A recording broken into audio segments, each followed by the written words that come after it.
This is my 1956 Pontiac. It's getting really close to its first start, so I wanted to go over all the things that I've done to it up until now, and then start it for the first time. I've been working on the car for about 5 years now, so unfortunately I don't have much footage, but I do have a lot of pictures. This is the car when I first got it. It's a 1956 Pontiac Chieftain Catalina Coupe 870, which basically just means that it's a two-door hardtop. The original engine was a 4-barrel Pontiac 316, and the original transmission was a Hydromatic. The 316 made around 200 horsepower. I've made a lot of changes to the car, but I'd like to keep it period correct. I'd like it to reflect something that might have been done in the early 60s. The body was in pretty good shape, but it had had some kind of accident in the rear. The rear window was also out, which meant that rain had pooled in the floor pans and rusted them all out. A previous owner had also left the carburetor off, so it had been raining down the intake for who knows how long, and the engine was seized really hard. Here's a picture of the floor pans. There's really not much left there. My first major task was fixing the floors. Floor pans from a 1955 or 56 Chevy probably would have fit, but I really didn't want to spend the money on them, so I fabricated my own using a bead roller and some 16-gauge steel. They're really far from perfect, but they should be good enough, and the carpet will cover them, I suppose. I really wanted to take the body off the frame so I could paint the underside of the car and paint the frame. The idea of leaving those rusty really bothered me. I couldn't afford a rotisserie, and I was too lazy to build one, so I ended up lifting the body by stacking cinder blocks underneath it. This really wasn't very safe, but I did end up surviving it. Cars of the era were usually painted using lacquer. Lacquer is a very soft paint that will dull over time if it's not periodically waxed because it usually doesn't have a clear coat. This makes it really high maintenance, so it's rarely used today, but it has a very unique, deep, rich color. I think classic cars look a little bit odd if they use modern paints, so I really wanted to use lacquer. I chose to paint the car in Bolero Red, an original Pontiac color. The engine I built for the car is a 1963-89. Here it is fresh from the junkyard. This is a mild build to say the least. It's probably making about 50 horsepower less than stock.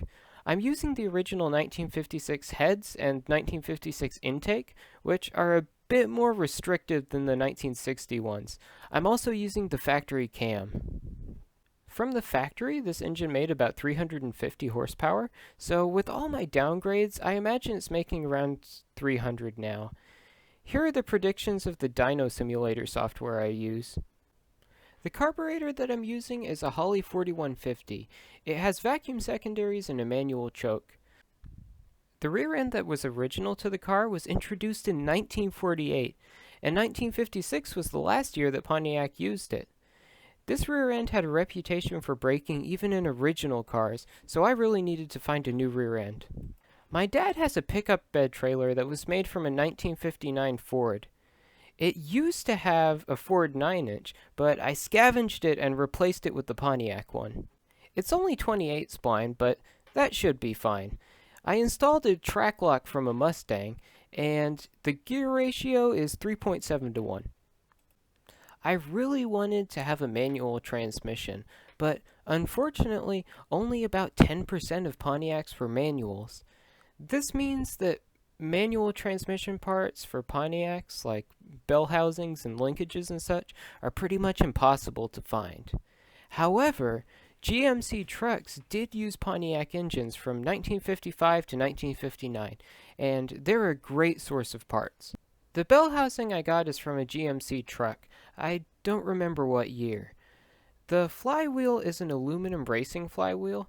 I probably wouldn't have chosen that if I had a choice, but manual Pontiac flywheels are really hard to find, so I had to take what I could get.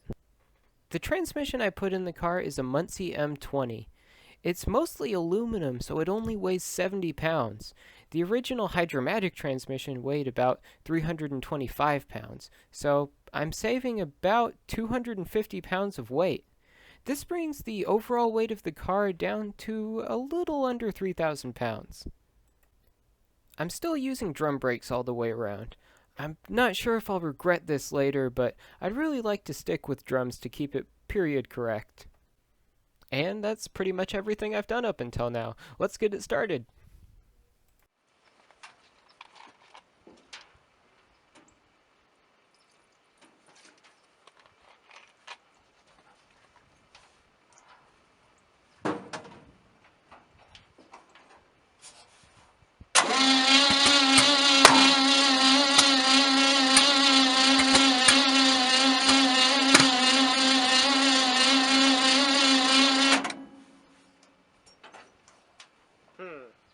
Something's not right.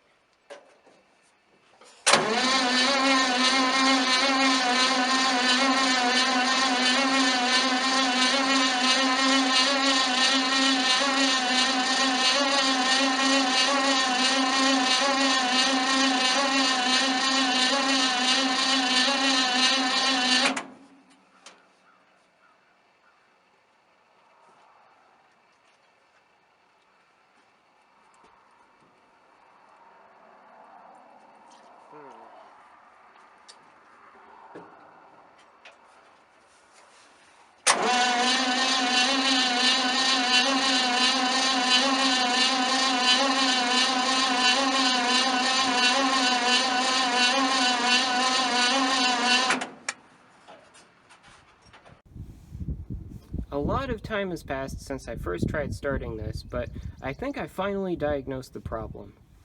I gave it a compression test, and it was really scary. I got 0 psi. I was worried that maybe somehow all of the piston rings had stuck or something catastrophic had happened. But then I ended up taking out the preload in the lifters. So basically tightening and loosening these nuts here in the rocker arms adjust the amount of load on the lifters that ride on the camshaft. And I had given it a half turn of preload. I took all of that out, so it now has 0 lash, and all of a sudden the compression came back. It has quite strong compression now. I'm not sure what was going wrong. Either my process was wrong and I was giving it more preload than I thought I was giving it, or maybe Pontiac engines don't need as much as I thought they did. But either way, I think I'm ready to give it another attempt.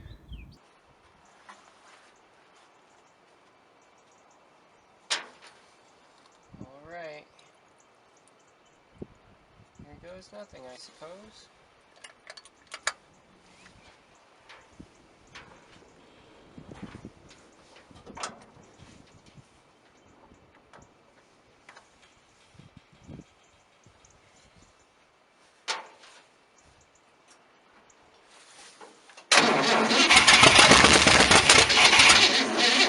Alright! I can't believe it! Look at that smoke! I actually did get something in those portholes.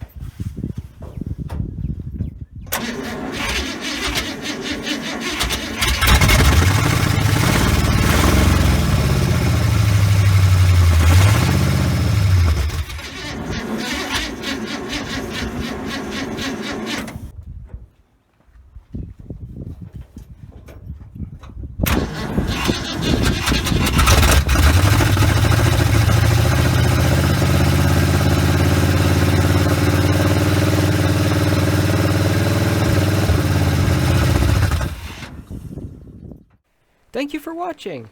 My next video should be an airplane update, and I think I'll have that ready relatively soon.